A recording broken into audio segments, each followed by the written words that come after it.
जय श्री कृष्णा, जय श्री कृष्णा। भगवान जय श्री कृष्णा।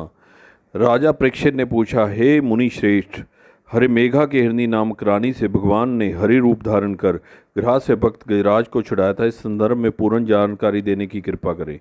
ऋषि बोले, राजन, क्षीर सागर में चित्रकूट नाम का पर्वत है। उसकी सभी चोटियां सोने, चांदी और लोहे से मणित है। उसकी गुफा में किन्नर अप्सरा क्रीड़ा करते हैं। वहां के सरोवर में अनेकों सुगंधित कमल पुष्पों पर भोरें गुजार रही हैं।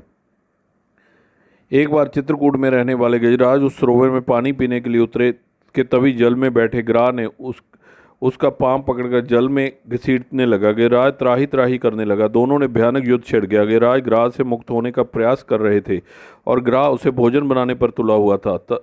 तदंतर एक सहस्त्र वर्ष दोनों के बीच खींचा खींचा से हाथी की शक्ति जल में नष्ट हो गई। तब गजराज भगवान नारायण की स्तुति करने लगे। गज को दुखी जानवर और उसकी स्तुतियों को सुन हरि गरुड़ पर सवार हो वहां आए। सरोवर के भीतर ग्राह से पकड़े हुए गजराज ने जब गरुड़ पर बैठे चक्रधारी को देखा तो एक कमल के फूल को सुंड में ले भगवान को विनती कर बोला, हे नारायण, आपको नमस्कार है। तभी भगवान ने गरुड़ से उतरकर ग्राह के मुख को चीर कर गजराज को छुड़ा दिया। भगवान के द्वारा जब ग्राह की मृत्यु हुई तो उसी वक्त उसने देवल के शाप से छूटकर पूर्व रूप धारण किया। वह पहले हूहू नाम का गंधर्व था। भक्त गजराज भी पूर्व जन्म में द्रविड़ प्रांत में इंद्रधुन नाम का राजा था। एक दिन उसने अगस्त्य ऋषि को भूल से प्रणाम नहीं किया, जिनके शाप वश उन्हें हाथी योनि में जन्म लेना पड़ा। भगवान ने गजेंद्र को विपत्ति से छुड़ाकर उसे पार्षद बनाया और अपने साथ ले आए। अमृत प्राप्ति के लिए समुद्र मंथन। राजा परीक्षित ने कहा, हे महामुनि जी, अब आप हमें समुद्र मंथन की कथा सुनाइए कि भगवान ने समुद्र का मंथन क्यों किया। शुक्रदेव जी बोले, परीक्षित, दुर्वास्य ऋषि के शापवश इंद्र उस समय श्रीहीन हो गए थे। असुरों ने देवताओं का बुरा हाल कर दिया था। वे दानवों को मार उठ नहीं पा रहे थे। समस्त लोग असुरों के अधीन होता जा रहा था। तब दुखी देवता गण ब्रह्मा के पास जाकर स्तुति करने लगे। ब्रह्मा जी बोले, हे देवताओं, हम सभी मिलकर भगवान हरि की स्तुति करें, तभी दानवों को परास्त किया जा सकता है। उनके विचारों को सभी देवगणों ने मानकर वासुदेव की स्तुति में लीन हो गए। कुछ ही क्षणों में भक्त वत्सल देवतागण, जब तक समय अनुकूल ना हो जाए तब तक असुरों से मित्रता कर लो और अमृत प्राप्त हेतु समुद्र मंथन करो।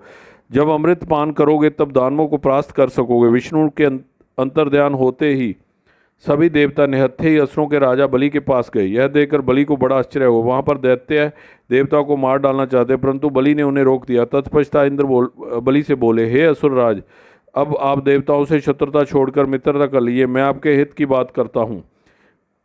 हमने निर्णय लिया है कि दैत्य भी हमारे समान अति सुंदर रूपवान बने, जिसके समस्त लोग उनकी सुंदरता देखने के लिए दर्शन हेतु दौड़ पड़े। ऐसा अमृत पीने से ही हो सकता है। अमृत समुद्र में है। हम सब मिलकर पहले समुद्र मंथन करें, फिर अमृत पीकर अमर हो जाएं तथा आपस में दोनों ही सदैव मिलजुल कर रहें। इंद्र के मायावी शब्दों को बलि ने स्वीकार कर लिया और देवताओं के परामर्श पर मंदराचल को दैत्यों ने उखाड़ लिया तथा शेषनाग की डोरी बनाकर समुद्र मंथन शुरू हो गया। भगवान शिव जी द्वारा विषपान। श्री सुखदेव जी ने कहा, हे परमप्रिय परीक्षित, अमृत पान की लालसा से दैत्य और देवतागण मिलकर समुद्र मंथन करने लगे। हरि ने पहले वासुकी का मुख पकड़ा और सब देवता भी उसी ओर ही हो गए। भगवान का यह कार्य अच्छा न लगा। वे कहने लगे, हे देवताओं, यह पूंछ के तरफ रहना हम अपना अपमान समझते हैं। यह सुनते भगवान हंसते हुए अगर भाग को छोड़कर पूंछ की ओर जा लगे और समुद्र को मथने लगे। हरि ने पहले वासुकी का मुख पकड़ा और सब देवता भी उसी ओर हो गए।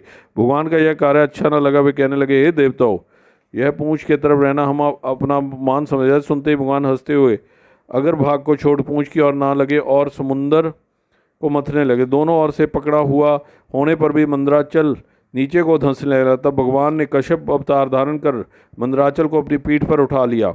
मंदराचल ऊपर न उछल पड़े, अतः दूसरा रूप धारण कर भगवान उस पर्वत के शिखर पर बैठ गए।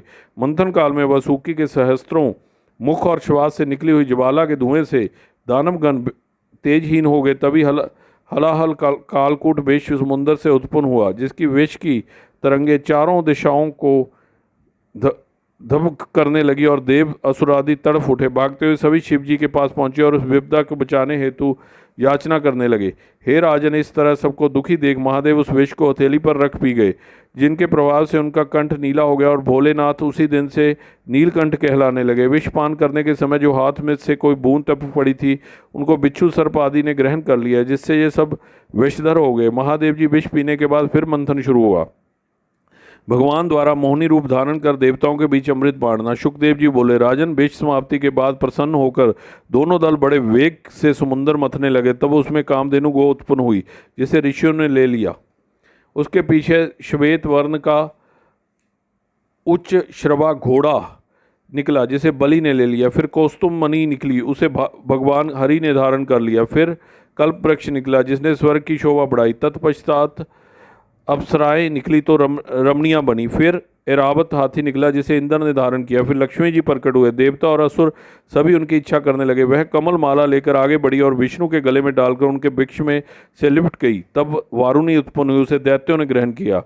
तदंतर फिर समुद्र को मथने लगे। तब एक पुरुष उत्पन्न हुआ। वह आर्य वेद का प्रवर्त और यज्ञ भाग को भोगने वाला था, जिसका नाम धन्वंतरी था। भगवान धन्वंतरी अपने हाथ में अमृत घट लिए हुए थे। उस कलश को उनके हाथ से असुरों ने छीन लिया। इससे देवताओं को बड़ी हताशा हुई। उसी समय विष्णु भगवान ने अद्भुत स्त्री का रूप धारण किया। दैत्यगण उनके लावणमयी मोहिनी रूप पर मोहित हो गए और काम पीड़ित होने लगे। उन्हीं रूपमती के हाथों पर अमृत घट को रखते हुए दानव ने कहा, हे विषम मोहिनी देवी, यह अमृत घट आप भी पिए और हमें भी पिलाएं, ताकि हम दैत्यगण सदा सदा के लिए अमर हो जाएं। मोहिनी बोली, देवताओं और असुरों, सभी मेरी बातों को सुनो। आप सभी पकित बुद्ध होकर बैठ जाएं। तथा असुरों की तरफ मोहिनी कटाक्ष करती हुई बोली, हे असुरगण, यदि आप मुझे पाना चाहते हो तो मैं जो कह रही हूँ उसमें विघ्न ना डालना। यह कहते हुए मोहिनी देवताओं को अमृत पिलाने लगी और असुर उसे मोहिनी को पाने की तमन्ना से ललचाई दृष्टि से देखने लगे। तभी राहु नामक दैत्य वेश बदलकर देवताओं में जा बैठा। ज्यों ही उसे अमृत पिला सूर्य चंद्रमा ने भेद हरि को बता दिया, तभी भगवान ने सुदर्शन चक्र द्वारा राहु का सिर धड़ से अलग कर दिया। तब तक राहु के अमृत कंठ तक पहुंच चुका था, जिसके कारण उसका सिर और धड़ दोनों अमर हो गए। ब्रह्मा ने उन्हें राहु केतु नाम से ग्रहों से स्थान दिया। उसी बैर के कारण राहु केतु सूर्य और चंद्रमा को ग्रहण के समय निकल जाते हैं। हे राजन, जब सभी देवता अमृत पी चुके, हरि ने मोहिनी रूप को त्याग दिया। भगवान के मोहिनी रूप त्यागते ही दानवों ने चेतना आई और पुण्य दोनों तरफ से भयानक संग्राम छिड़ गया। यह महायुद्ध में बलि परास्त नहीं हो रहा था। तभी आकाशवाणी हुई, हे इंद्र, मेरे वर से यह गीले में मरेगा ना सूखे में। यह सुनते इंद्र की समुद्र के झागों पर नजर पड़ी, जो नहीं सूखा था ना ही गीला। उसे ही उठाकर इंद्र ने उसे दे मारा, जिससे बलि की मृत्यु हो गई और देवता जय जयकार करने लगे। आकाश से पुष्ट वृष्टि होने लगी और तीनों में खुशी का माहौल छा गया। भगवान के मोहिनी रूप पर शिवजी का मोहित होना। श्री शुकदेव जी कहने लगे, हे परीक्षित, जब भगवान शंकर ने सुना कि विष्णु जी ने अद्भुत मोहिनी रूप में दानवों को फुसलाकर अमृत देवताओं में बांट दिया, तो वे पार्वती सहित प्रसन्न हो वहां पर आ गए।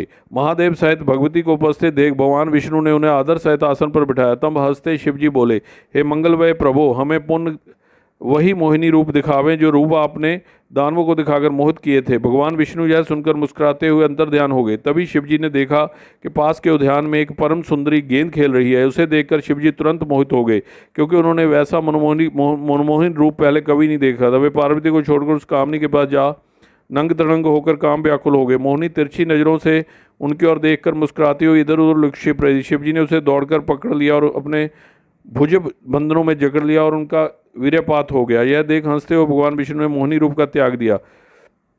वह वीर्य जहाँ जहाँ गिरा वहाँ सोने चांदी की खान में। महादेव जी प्रसन्न हो पार्वती से कहने लगे, पर जब मैं स्वयं प्रभु की माया से चला गया तो संसारी जीव क्यों ना मोहित होंगे।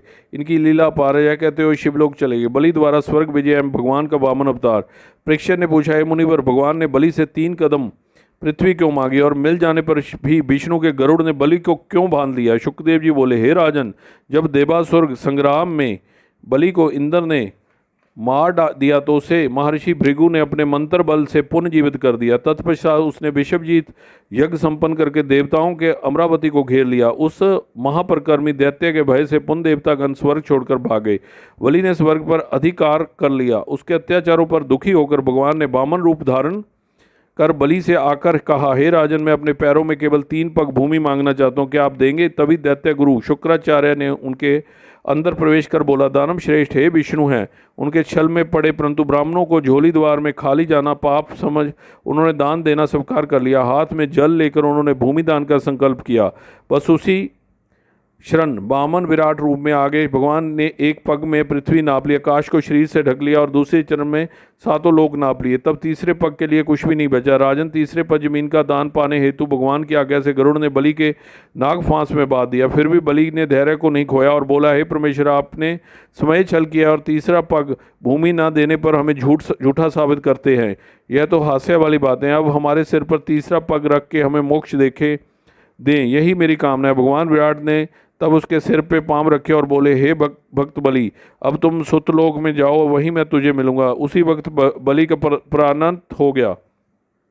भगवान का मत्यावतार वर्णन। परीक्षित ने पूछा, हे मुने, अब हमें भगवान के मत्यावतार की कथा सुनाएं। शुकदेव जी मुनि बोले, राजन, गो, ब्राह्मण, देवता, वेद और धर्म की रक्षा करने हेतु ही परमेश्वर अवतार धारण करते हैं। कल्प के अंत में जब प्रलय हुआ था तो सभी लोग समुद्र में डूब गए थे। उसी वक्त ब्रह्मा के मुख से निकले हुए वेदों को हैग्रीव ने चुरा लिया, तो उस असुर को मारने की इच्छा से ही भगवान को मछली का रूप धारण करना पड़ा। एक समय राजा सत्यव्रत भाला नदी में स्नान कर तर्पण कर रहे थे, तभी उसकी अंजलि में एक छोटी सी मछली आ गई। राजा ने उसे नदी में छोड़ दिया। मछली बोली, मुझे जल में के बड़े जीव खा जाएंगे, अत मुझे बाहर निकाल मेरी रक्षा कीजिए। राजा ने उसे कलश के जल से रखकर महल में ले आए। एक रात में ही बड़ी होगी और राजा से बोली, मैं इस कलश में नहीं आ सकती, मुझे कोई दूसरा स्थान दीजिए। तब राजा ने उसे किसी जल कुंड में डाल दिया। उसमें जाते वह 3 हाथ की होगी और बोली, महाराज, मैं तो इसमें भी नहीं आई। तब राजा ने उठाकर जलाशय में डाल दिया। वहां भी ना समाई तो समुद्र में राजा उसको डालने लगा। तब मछली पुनः बोल पड़ी, हे ध्यानिए, आप हमें समुद्र में डालें, क्योंकि इसने मकरादिक मुझे भस्म कर देंगे। तब राजा ने उस मछली से पूछा कि आप कौन है, कृपया अपने अवतार का वर्णन करें। सत्यव्रत के वचन सुन मतत्य रूपधारी भगवान बोले, हे राजन, आज के 7वें दिन प्रलय हो जाएगा। तब मेरी भेजी हुई एक नाव तुम्हारे सामने आ जाएगी। उस पर तुम औषधियों का बीज और सप्त ऋषियों के साथ सवार हो जाना और वासुकी के नाव को मेरे सींग से बांध देना। तभी कहते हुए भगवान अंतर ध्यान हो गए। कुछ ही समय बाद पृथ्वी जल में डूबने लगी और हर तरफ जल ही जल भर गया। तब राजा के पास एक नाव आ गई। भगवान की आज्ञा के अनुसार राजा औषधि बीज एवं सप्त ऋषि के साथ उस समय सवार हो गए। बस क्षण में ही राजा ने देखा कि वहाँ पर मतल्य भगवान प्रकट हुए। राजा ने खुश होकर नाव को उनके सींग से बांध दिया। पर पल्लव के अंत में जब ब्रह्मा नदी से उठे तो मत्स्यावतार रूप में ही हयग्रीव दानव का संहार कर उसके वेदों को मुक्त कराया, उनसे वेदों को मुक्त कराया। जय श्री कृष्णा, जय श्री कृष्णा। भगवान जय श्री कृष्णा।